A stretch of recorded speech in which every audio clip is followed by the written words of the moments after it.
Back in April, Michael Ellis was here at Leerburg to film a couple of new protection training DVDs. We filmed one on the foundation of protection training for puppies and adolescent dogs, and another for those people who don't always have decoys. That DVD will be on protection exercises trainers can do without a decoy. They will be out in the coming months of 2011 and will be announced in our newsletter when the editing is finished.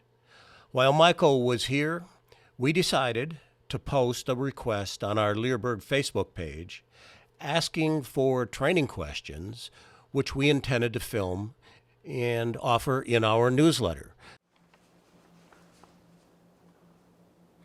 Well, here we are again with Michael Ellis. Michael's up doing some new protection videos with us, and we posted on Facebook for folks to send us questions last night, and I'm surprised how many we got. I'll read the next one for Michael because it's a good one. Plays right exactly into what we were just filming yesterday. It's from Naxos.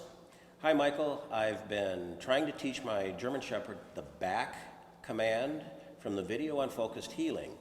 The problem I have is that I pull straight back, he goes backwards, but this becomes a sit instead of moving backwards in a standing position. Can you offer any suggestions as to what I'm doing wrong? Thanks.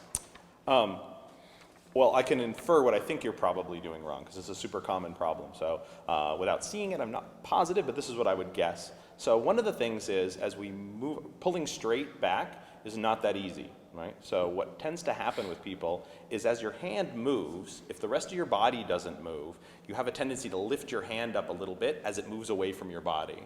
And so what winds up happening is the initial part, the dog starts to back up, but as your hand moves, it comes up a little bit, and the upward pull makes the dog sit.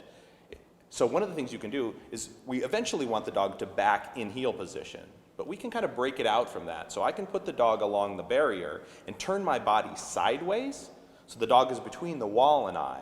That way I can see what I'm doing with my hand. Lower your hand so it basically runs even with the dog's back. Literally even with the dog's back, like your knuckles are scraping along your dog's spine. And then pull back and walk with the dog as you pull back. So just back the dog up repeatedly with little pulls, and when the dog backs up, mark and reward. That way you can see if you're lifting your hand, and also you can make the dog back up several more steps. And then as the dog gets fluent at that, start to orient yourself sideways so you're in heel position and repeat it. But that way you have better control of your body, and as you pull this way, you can lean a little bit. And by leaning a little bit, you make sure you keep your hand on the same plane. So that's what I assume is going on without seeing it, but that's a really common problem. Yeah, perfect. We just filmed it yesterday. Michael's here filming the videotape on that we're going to do next on protection exercises without a decoy, and that's part of one of the exercises in that DVD, so it's kind of a timely question.